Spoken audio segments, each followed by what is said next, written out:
Добрый вечер, дорогие телезрители. У нас сегодня в гостях поэт, переводчик, издатель, главный редактор МХАТ имени Горького Борис Иванович Лукин.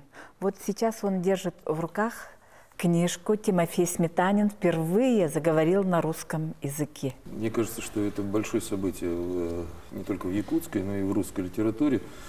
Если в якутской литературе это сам Тимофей Егорович Сметанин событие, а для русской литературы это открытие нового пласта якутской литературы, очень богатейшего пласта. Удивительно сам по себе факт, что стихи детские, которые сюда вошли, и небольшая поэма о войне Анюта никогда не переводились на русский язык. Кажется, что книжечка тонкая, на самом деле это очень большой объем. Здесь почти 2000 строк, а это очень толстая книга. Если ее издать правильно, она будет намного толще. Это очень большой пласт литературы. Новое слово, мне кажется, и для якутской литературы на русском языке.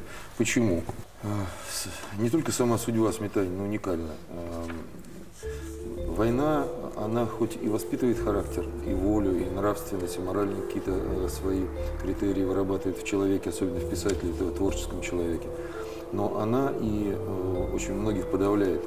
В творчестве особенно это заметно, когда у человека появляется и грустинка, и чувство горечи. Это не так просто победить. Все-таки душа, она поет так, как она может петь. Сметанин в этом смысле уникален. Вернувшись с войны, раненый, прошедший тяжелейшие бои, он как будто юноша, только-только вошедший в мир, с любовью, весь открытый природе и всему происходящему вокруг, лучшему всему. При этом он критичен достаточно. Он пишет свои стихи для детей. Я был не просто в восхищении, я поглощал эти его работы и открывал для себя не только автора Тимофея Егоровича, но и якутскую жизнь. Якутия сегодня – это то же самое, наверное, что Россия. Не в смысле, не подумайте, что это сравнение развития или что-то. Это именно по нравственному сбережению культуры, да, и культуры народной сохранения. Это примерно так же, как это было там, я не знаю, во времена Пушкина, который Пушкин вытаскивал все русские народные сказки, пытался довести до читателя русским языком современным. Вот Сметанин попытался, видимо, обработать то, что он впитал с молоком матери, бабушки, как это часто бывало, перед сном рассказывает какие-то байки деревенские, какие-то мифы. И он это сумел все переварить в себе творчески и преподать совершенно в другом виде. В каком же виде он это сумел сделать? Он это сумел сделать через впитанную им в годы войны на фронте русскую культуру. А это очень многое значит. Национальные культуры, которые обогащаются от более развитой культуры, они делают очень серьезные рывки. Сметанин попадает во время войны в русскоязычную среду. Вот я недавно, 15 ноября, была в литературной газете опубликована моя статья, она называлась «Ланход Тимофея Сметанина».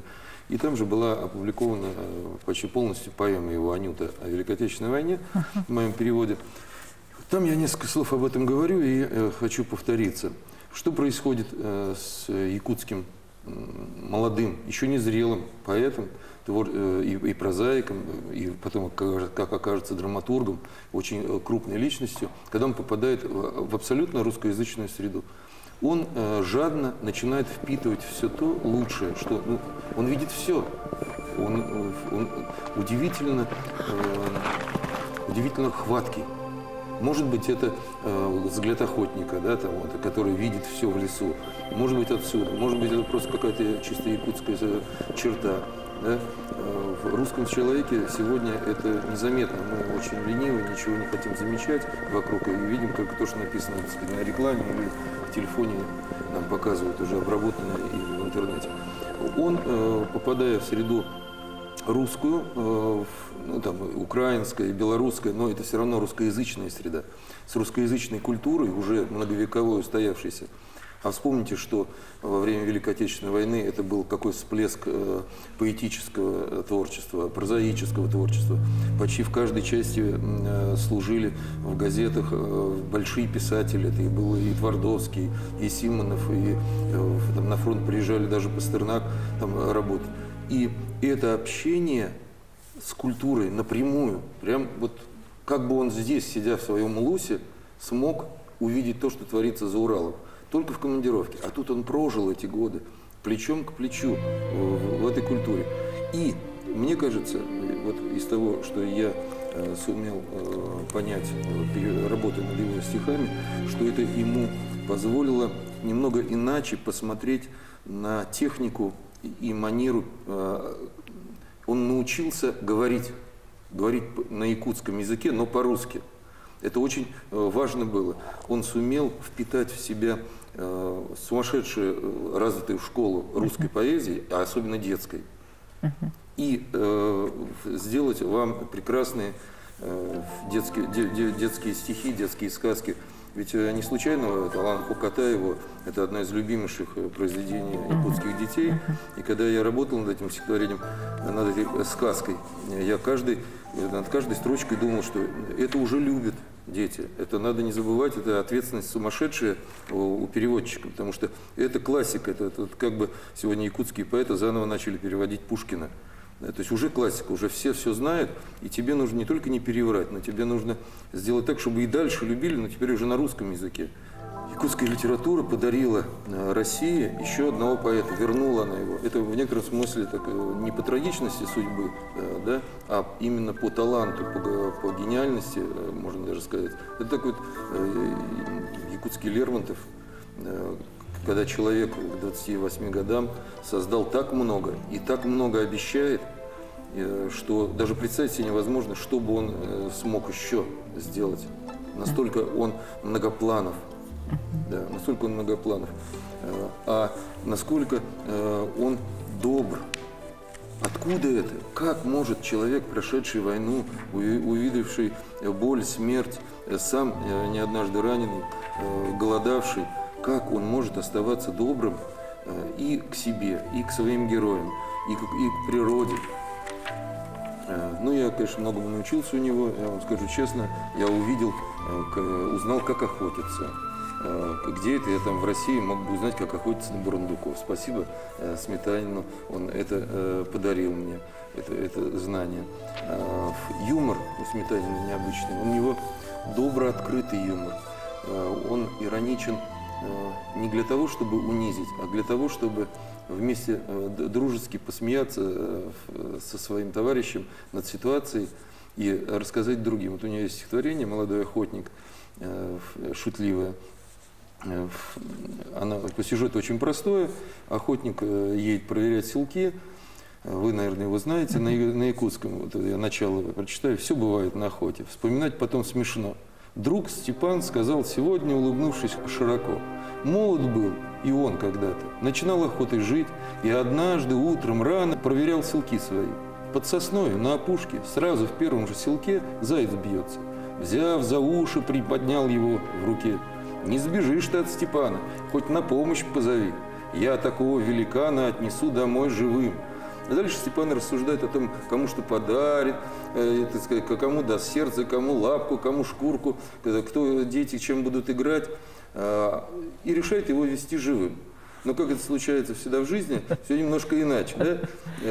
Вот он все это мысленно разделил, уже у них там праздник дома, все счастливы. Разделить совсем нетрудно. Сунул зайца он в мешок, постоял, еще подумал, зарядил опять селок и домой с бугра на кочку по знакомому пути, да по свежему снежочку заспешил, что было сил. Только корень не пустил. Степан падает, заяц убегает, и урок охотнику, называется «Не дели шкуру неубитого медведя». Вот такой с юморком Сметанин почти везде. И вроде бы в таких сказочных историях там, про медведя с решетом, который идет за водой, абсолютно по-новому рассказанная. Все мы, как бы, это пословица, да, с решетом за водой не ходит. А вот медведь сходил, и у него получилось. Сметанин это написал хорошее стихотворение, хорошую сказку, которая легко ребенком запомнится и прочитается. Так вот, литературная газета опубликовала когда поэму. Некоторые читатели невнимательные не читают предисловие о том, что человек умер сразу после войны, да, тяжелых ран, думают, что это современные поэмы об Украине, о войне на Украине. Потому что действительно все действия в поэме Анюта происходят на территории Украины. Якут попадает, якут воин, солдат попадает во время отступления раз в одно и то же село, уходит, видит девушку Анюту, потом эту девушку увозят в Германию на работы, он возвращается с победой через эту же территорию, освобождая нашу страну, и видит тот же самый дом, ее родители, а ее нет. И обещает, что он ее постарается найти в Германии, но это, так сказать, сюжет открытый. Там есть еще другая часть сюжета. У Анюты есть чайка, которую она увозит с собой в Германию. И дальше, так сказать, идет еще параллельная линия чайки, Анюты и возможной любви якута с украинской девушкой Анютой, и которая, к сожалению, не стала фактом, потому что он стремится домой, ждет меня якутская земля, на ней родных два старика, одиноких доля тяжела, слышу, как зовут издалека. Вот. Может быть, он как и вернется еще к ней, когда вернется к родителям, отремонтируется, наладит быт, все-таки слишком долго он был на войне, и, может быть, он еще к ней успеет вернуться и жениться, и будут счастливы. Мы этого не знаем, Сметанин нам это не рассказывает, но мы можем все это легко выстроить, так как у него рука легкая, у Сметанина, и его герой может сделать все, что хочешь. Вот такой гениальный в Якутии есть поэт, и мне бы очень хотелось, чтобы якутская земля эти стихи издала и на русском языке, так как она это любовно делала на якутском. Каждый стихотворенец с отдельной книжицей, с хорошими иллюстрациями для детей, чтобы они могли уже с первых лет, обучаясь и якутскому, и русскому тексту. Потому что, конечно, этим текстам нужен параллельный текст. Одно дело, русский текст – это особая культура, особая система образов, особая система строфики, и якутская. Как я ни старался сделать это максимально приближенно к нему, но, естественно, все из вашего языка передать было невозможно, потому что у нас просто нет такой возможности у русского языка, все то, что у вас есть. Хотя русский язык бесконечно силен для перевода. Сметанин через 70 лет после его смерти, минуя, значит, советского читателя, он предстал сегодняшнему читателю. Это уникальная история. И это только благодаря тому, что у вас в Якутии любят своих писателей, любят историю своего народа.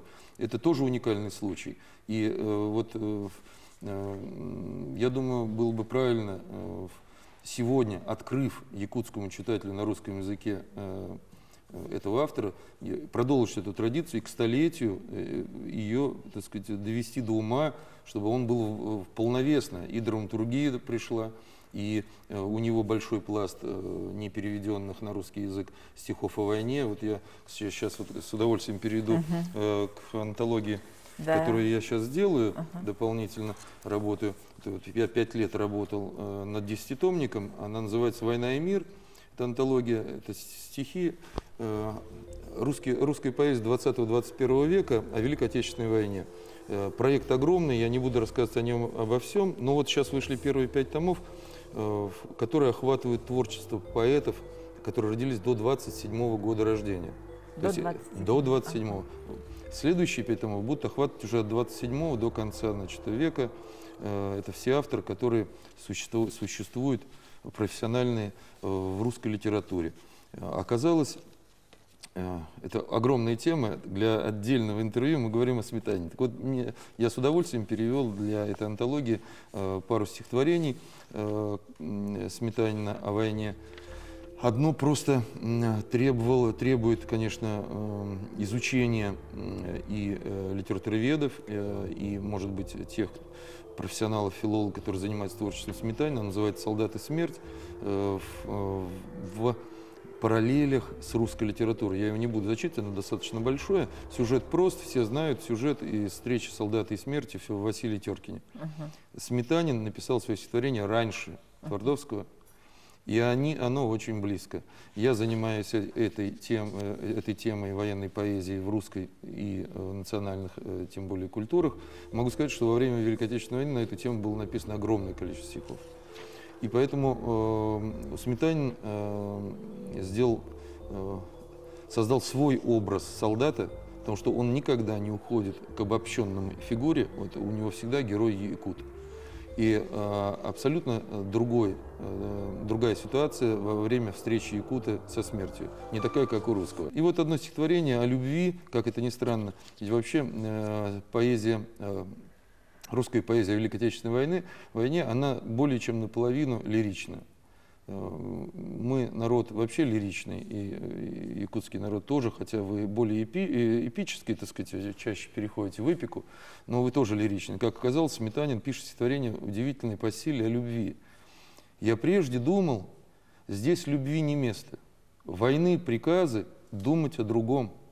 Там, в мирной жизни, чувство неизвестности, тишина и мысли про любовь.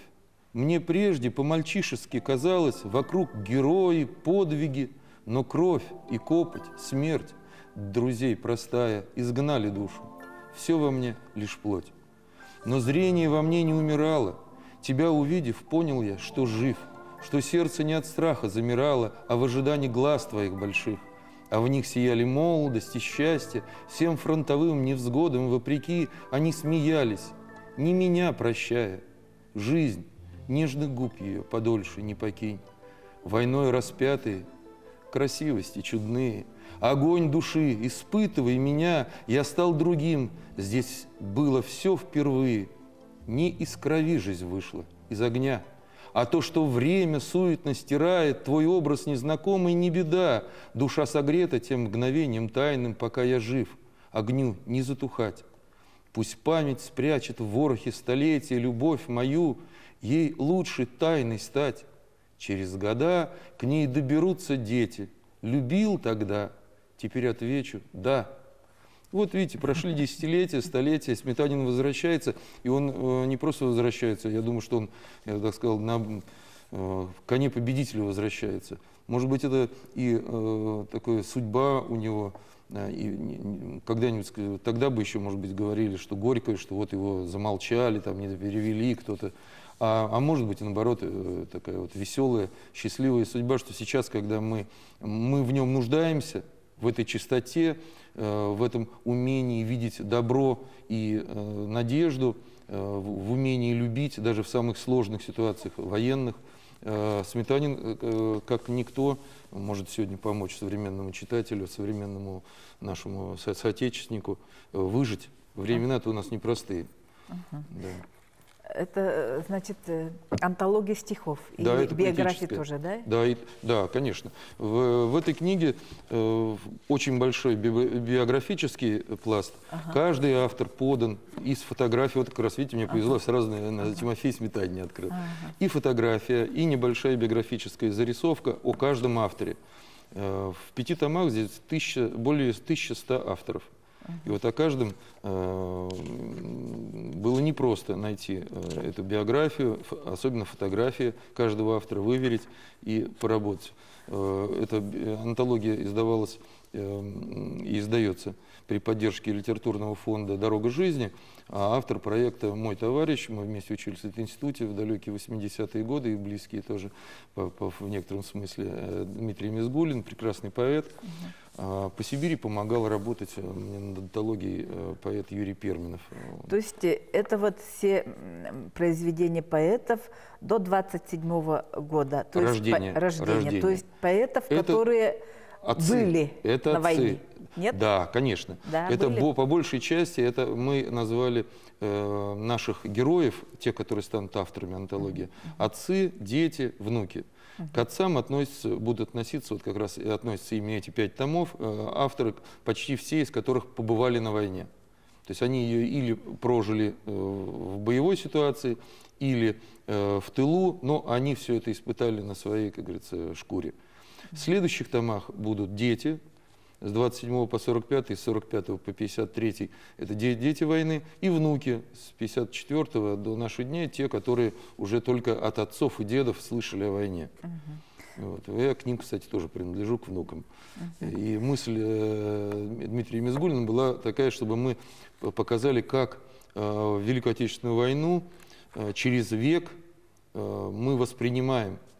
Ведь дети восприняли ее по-своему, они ее воспринимали детскими глазами, потом и глазами взрослого писателя. Да? Внуки уже только со слов и через культурную подачу. Это совсем разные восприятия. Да. И вот, понимаете, уникальность этой антологии и заключается в том, чтобы показать весь пласт осмысления в русской литературе этой огромной темы, которая называется Великая Отечественная война. Ага.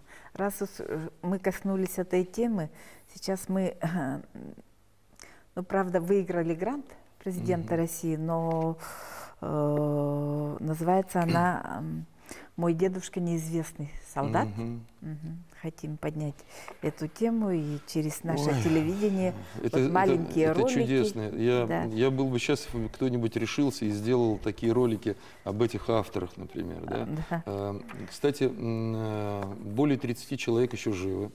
Да? Да, еще живы. Им за 90. Недавно вот умер, к сожалению, великолепный поэт Ион Дегин с своими знаменитыми стихами, с интереснейшей судьбой. Стихи этого человека во время войны и после войны знали как народные. Представляете себе? То есть живет человек, в России живет, пишет стихи, но ну, как-то вот у него есть другая профессия, он замечательный хирург. Военный хирург. Да. И приезжает один из наших классиков советской поэзии в Израиль, читает это стихотворение с трибуны и говорит: вот, к сожалению, мы не знаем, кто автор. А ему говорят: как не знаем, вот он в соседней клинике оперирует. И это случилось, там, по-моему, через четверть века после того, как это стихотворение было во время войны написано. Понимаете? То есть здесь много таких авторов, так называемых неизвестных солдат. Все они, чаще всего, это огромные фигуры в русской поэзии. Но они или не обладали таким желанием стать очень известными. И вот такая цель — объединить всю нашу культуру в единый пласт и этим мощным пластом перейти в будущее, в мирное наше будущее, даст Бог мирное будущее, с памятью о нашей победе, о нашей и беде одновременно, этой великой войне. То есть в этих 5 томах есть множество стихов, которые пахнут порохом. То есть, которые все пахнут порохом. Во время войны. Да. Опять же, так сказать, задача была отфильтровать в поэзии стихи, написанные до начала Великой Отечественной, чтобы они сюда не попали. Потому что у нас постоянно войны происходят, к сожалению. Это тоже была задача. И вот эти 5 томов, они действительно пахнут порохом. А в следующих томах они будут пахнуть и материнским молоком одновременно. И безотцовщиной. И безотцовщиной будут, да.